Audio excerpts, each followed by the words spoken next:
আমি এখানেই থাকবো, আর আমি ওনার এই বাজে অভ্যাস ঠিকই ছাড়াবো।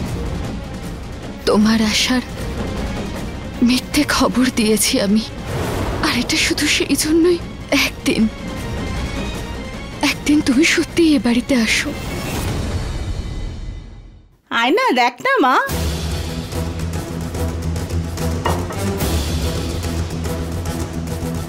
আর এইটা দেখো অঞ্জু বৌদি, মামি দোকানের লোকটা বলছিল যে এটা পড়লে নাকি বাচ্চার নখে তার চেহারার কোনো ক্ষতি হয় না।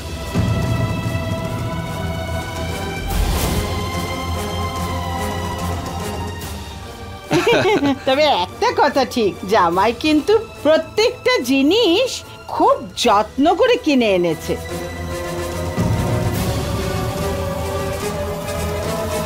আরে বিন্দিয়া এসো, দেখো দেখো, আরে দেখো আমি কত কিছু এনেছি আমার সন্তানের জন্য, দেখবে না? অভয় যতটা খুশি হয়েছে, বিন্দিয়া ততটাই চিন্তিত হয়েছে। নিশ্চয়ই কোনো গন্ডগোল আছে।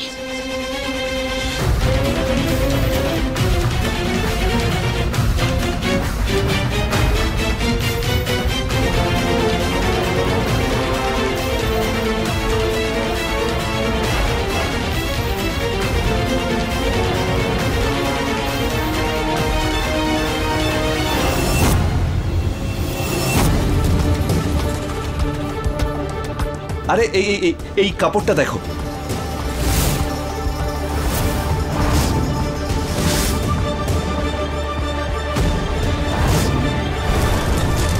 দাদা দেখছো অভয় কত রকম জিনিস নিয়ে এসেছে। এই দেখো, এই পোশাকটা দেখো।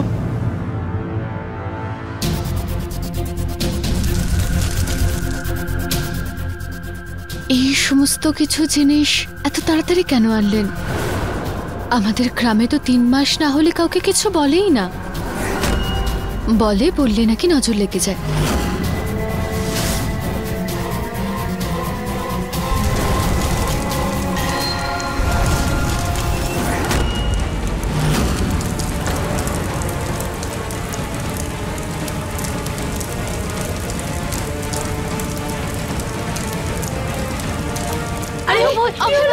কি করছেন আপনি? একটা দোলনার জন্য সরুন এখান থেকে, সরুন। আপনি কেন করছেন? এই থালাটা কে রাখলো এখানে? আরে এ তো বিন্দিয়া রেখেছিল।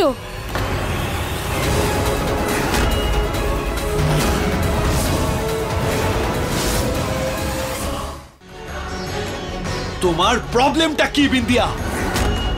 আমি খুশি হচ্ছি সেটা তুমি সহ্য করতে পারছো না, সেই জন্যে তুমি এই রকম ব্যবহার করে চলেছো। শুধু শুধু এই নজর লাগার ব্যাপারটা আমার মাথায় দিয়ে দিলে।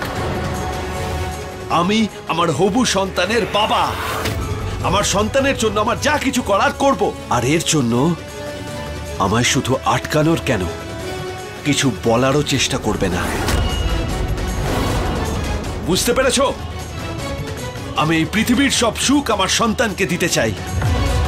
আমার কাছে জীবনের সবচেয়ে দামি মুহূর্ত আমার হবু সন্তানের জন্য।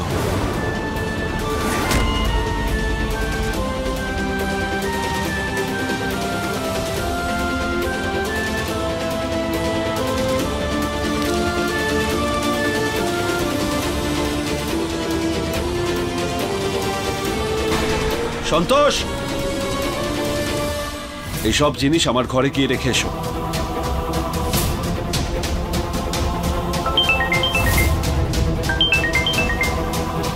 হ্যালো,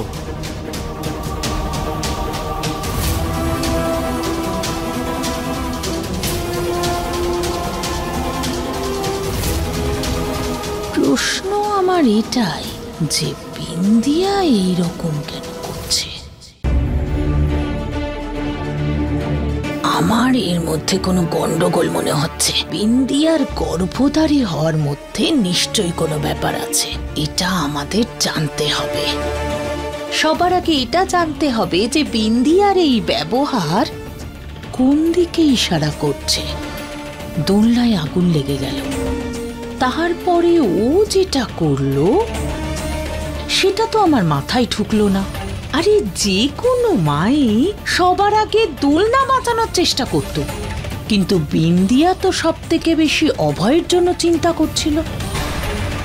শাশুড়ি মা, আপনি বলছিলেন যে বিন্দিয়া কিছু গল্পের কথা বলছিল। আরে আমার মহান চালাক চতুর মা, আরে ও নতুন কোনো গল্প ভাবছে না তো তোমার মতো, ওই পাগল হওয়ার নাটকের গল্পের মতো।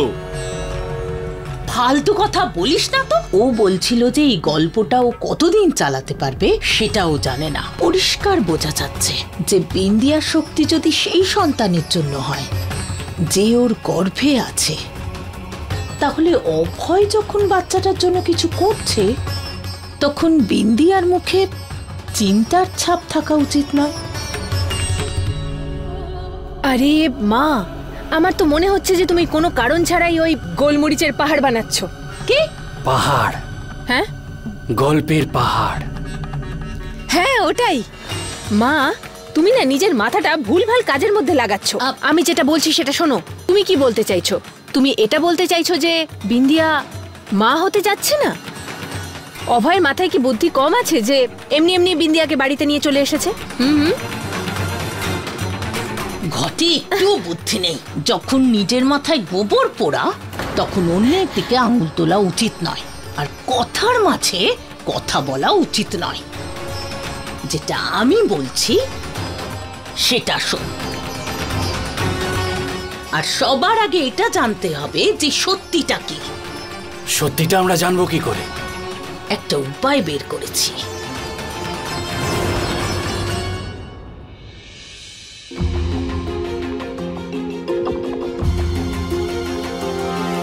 আমার বাবু বাচ্চাটাকে নিয়ে এত বেশি খুশি হয়েছেন যে আমারই এবার প্রচন্ড চিন্তা হচ্ছে। উনি তো খবরটাই পেয়েছেন একদিন হয়েছে মাত্র, আর উনি সমস্ত কিছু নিয়েও চলে এলেন। আচ্ছা, আমি ওনার এই বাজে অভ্যাস ছাড়ানোর চেষ্টায় ওনার কষ্ট আরো বাড়িয়ে দিচ্ছি না তো? কি করব আমি? যদি আমি সত্যিটা বলেও দিই, কি করে বলবো?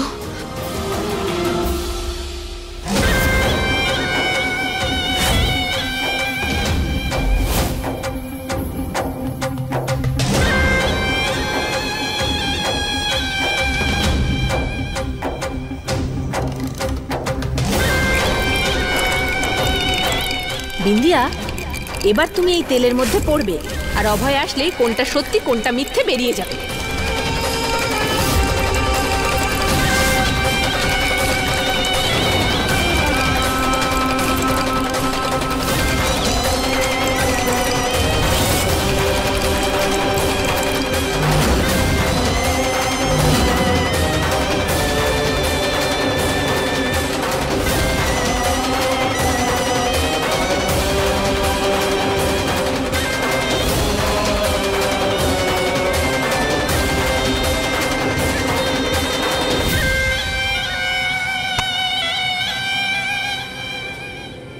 এসো, এগুলো সব এখানে রাখো।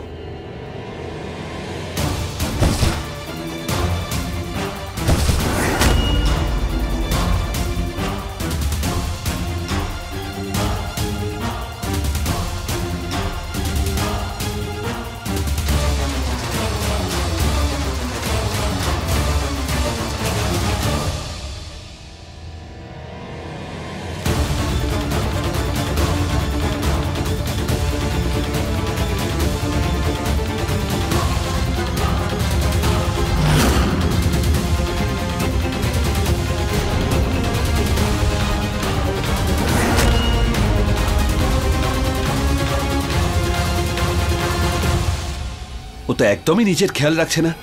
এই অবস্থায় এরকম কে করে?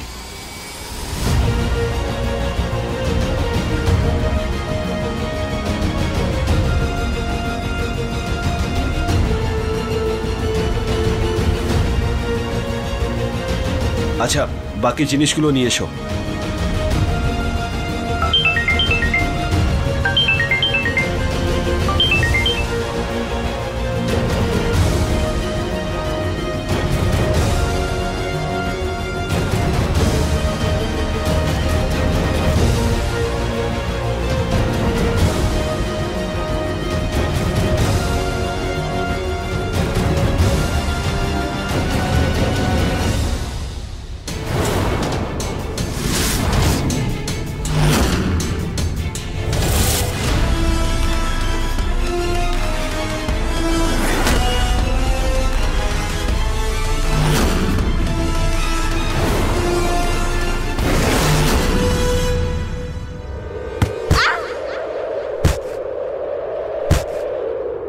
বিন্দিয়া বিন্দিয়া বিন্দিয়া বিন্দিয়া বিন্দিয়া।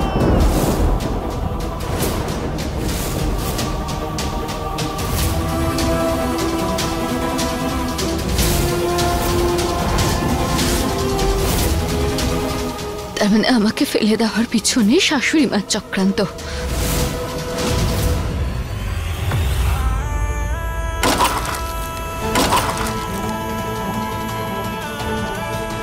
বিন্দিয়া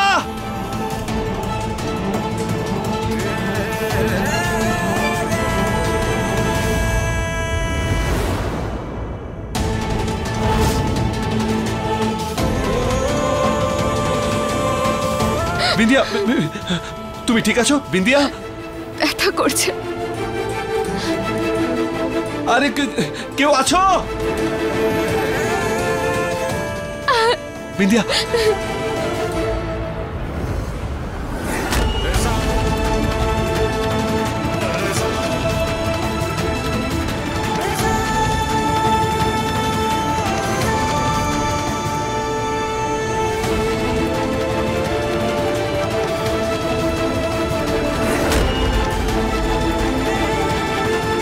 মামি, রঞ্জন দিদি, অঞ্জু বৌদি, কেউ আছো?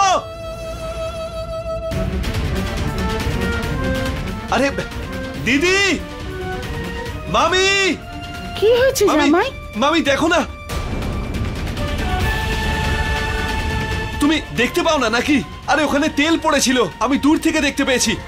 তুমি জেনে শুনে এই কাজ করছো? না ভাই বাবু, আমি এরকম কেন করব? আরে আমি কি করে জানবো? কিচ্ছু বুঝতে পারছি না আমি। আরে এত অন্যমনস্ক তুমি। কাল দোলনা পুড়িয়ে দিলে, আজ লাফিয়ে লাফিয়ে ওই ছবিটা ঠিক করছিলে। আমি বলে দিচ্ছি বিন্দিয়া, এই সন্তান আমার জীবনের থেকেও প্রিয় আমার কাছে। যদি তোমার অন্য মনস্কতার জন্য আমার সন্তানের কিছু হয়, তাহলে আমি তোমাকে ছাড়বো না।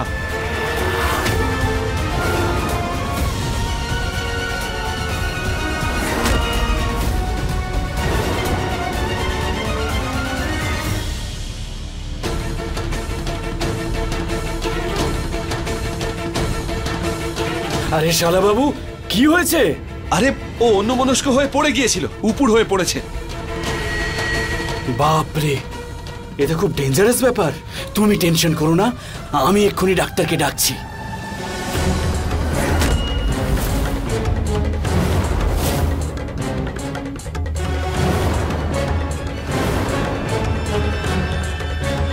আরে শঙ্কর বাবু, ডাক্তারকে কেন ফোন করছেন? আমি বিন্দিয়া ডাক্তারকে বলছি, বিন্দিয়া একদম ঠিক আছে। ঠিক আরে আছিস না আপনি মা? থামুন, বিন্দিয়া এখন প্রেগনেন্ট, বুঝেছেন? যে ডাক্তার প্রথমেই দেখতে আসতে চায় তাকেই ডাকতে হবে, বুঝেছেন? আরে কিন্তু দাঁড়ান। হ্যালো, হ্যাঁ ডাক্তারবাবু, আরে সিএম ম্যাডাম পড়ে গেছেন, উনি প্রেগনেন্ট তো, এই জন্য খুব টেনশনে আছেন। আসলে কি হয়েছে বলুন তো, সিএম ম্যাডাম প্রেগনেন্ট, তাই খুব চিন্তা করছি আমরা। আপনি তাড়াতাড়ি চলে আসুন। হ্যাঁ হ্যাঁ, ঠিক আছে ঠিক আছে, আসছেন আসছেন।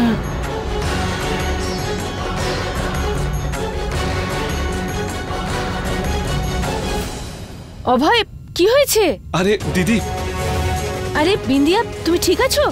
আরে বিন্দিয়া পড়ে গেছে। হা হা হা হা, কি মজা কি মজা। আরে বিন্দিয়া পড়ে গেছো, খুব ব্যথা পেয়েছো নিশ্চয়, খুব কষ্ট হচ্ছে তাই না? আমি সব বুঝতে পারছি। আমাকে ফাঁসানোর জন্য মা এই নাটকগুলো করলেন। এখন কোনো কষ্ট হচ্ছে না না তোমার? আমি সব জানি। এরপরে আরো কষ্ট পাবে যখন সত্যিটা সবার সামনে আসবে। অভয়ের সামনে আসবে।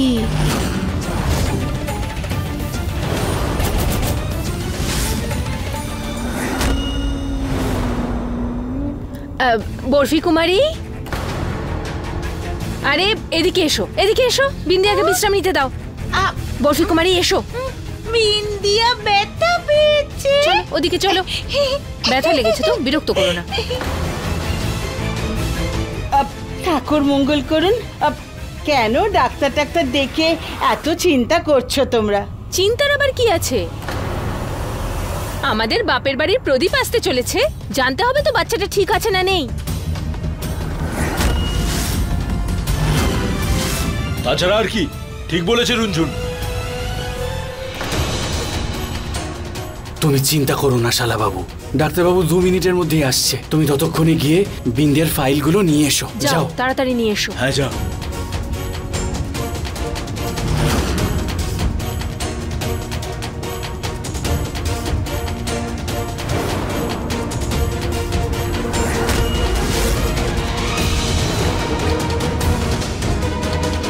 মিস্টার হরিশঙ্কর,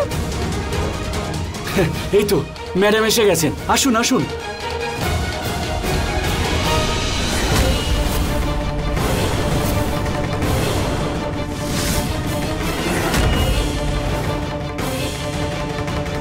হে ভগবান, ডাক্তার ম্যাডাম আমাকে পরীক্ষা করলে তো বুঝে যাবেন যে আমি গর্ভবতী নই। বিন্দিয়া মা, তুমি না ডাক্তার দিদিকে দিয়ে নিজের পরীক্ষাটা করিয়ে নাও। আমি ততক্ষণ না পাশের মন্দির থেকে ঘুরে আসছি, পুজো দিয়ে আসি। আমার না বাচ্চাটার জন্য খুব চিন্তা হচ্ছে। ঠাকুরের কাছে প্রার্থনা করি যদি, তাহলে সব ঠিক হয়ে যাবে। আমি এক্ষুনি আসছি, হ্যাঁ পুজো দিয়ে আসছি। মামি, তুমি আমার কাছেই থাকো না। না মা, আমি যদি প্রার্থনা করি তাহলে সব তাড়াতাড়ি ঠিক হয়ে যাবে। আমি এক্ষুনি আসছি মা। কোথায় যাচ্ছ? এই বরফি কুমারী,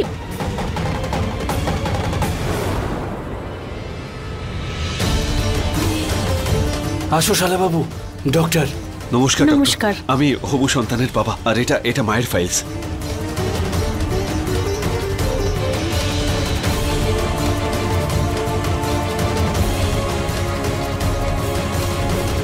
আসুন ভিতরে গিয়ে আপনাকে একটু পরীক্ষা করে দেখি।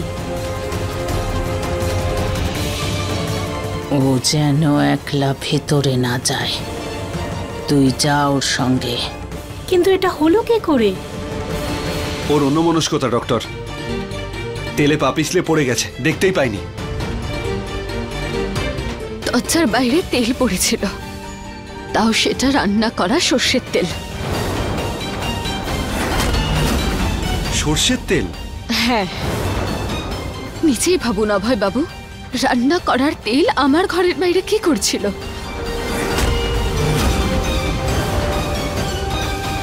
আরে তো এটা কি এমন বড় ব্যাপার? কাজের লোকরা ফেলে দিয়েছে হয়তো। বিন্দিয়া, তোমারই দেখে চলা উচিত ছিল। 1 মিনিট দিদি। হরি, সন্তোষ। হ্যাঁ স্যার। হ্যাঁ স্যার। তোমাদের একটুও বোধ জ্ঞান আছে নাকি নেই? তোমরা রান্নাঘরের তেল আমার ঘরের বাইরে দিয়ে কেন নিয়ে গেছো? তার উপর তেল ফেলে সেটা মোছওনি। আমরা তেল নিয়ে ওখান থেকে কোথায় যাব স্যার? আমরা তো সবকিছু পেছনের দরজা দিয়ে আনি। কি হয়েছে দিদি? কিছু চাই আপনার? আরে তেল। তেল কেন? আরে আমার মাথায় লাগাবো সেই জন্য। আরে ওই তেল তো আপনার রুমের মধ্যেই রাখা আছে। সর্ষের তেল চাই, সেটা কোথায় আছে বলো? ঠিক আছে দিচ্ছি, এই যে এখানে দিচ্ছি।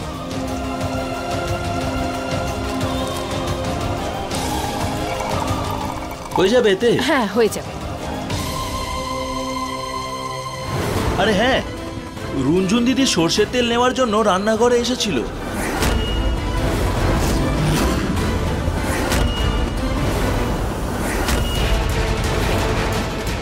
বলছিল যে চুলে লাগাবে। আরে আমার বউটাও না। আরে ছাড়ো এসব কথা, ছাড়ো। সবার আগে বিন্দিয়ার চেক আপ হওয়া দরকার, ওনাকে ভেতরে নিয়ে যান চেক আপের জন্য। আরে তুমিও যাও সঙ্গে হ্যাঁ করে। চলো এসো বিন্দিয়া। দাঁড়াও দিদি, আমার তোমায় কিছু জিজ্ঞেস করার আছে। ডক্টর, আপনি বিন্দিয়াকে ভিতরে নিয়ে যান।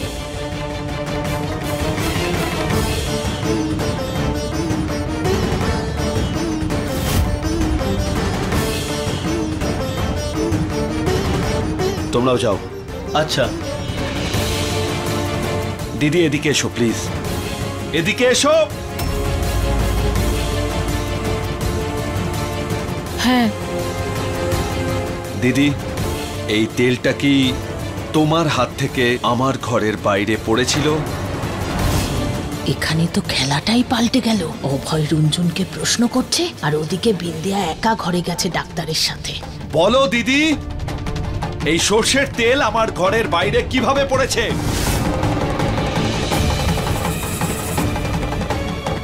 আমি তো বিন্দিয়াকে দেখতে যাই। ডাক্তার ম্যাডাম, আমি আপনার সাথে একা কিছু কথা বলতে চাই। হ্যাঁ হ্যাঁ, 1 মিনিট।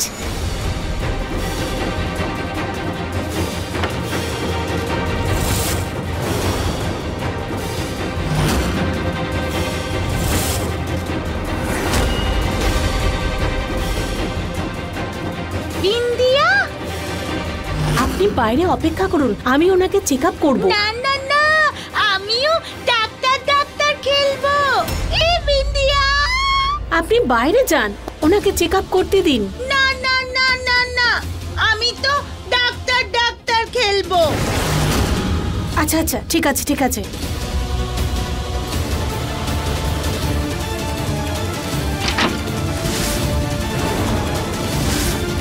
শাশুড়ি মা তো ঘরে চলে এলেন, এবার আমি ডাক্তারের সাথে কিভাবে কথা বলবো? অভয়বাবু সব সত্যিটা জেনে যাবেন।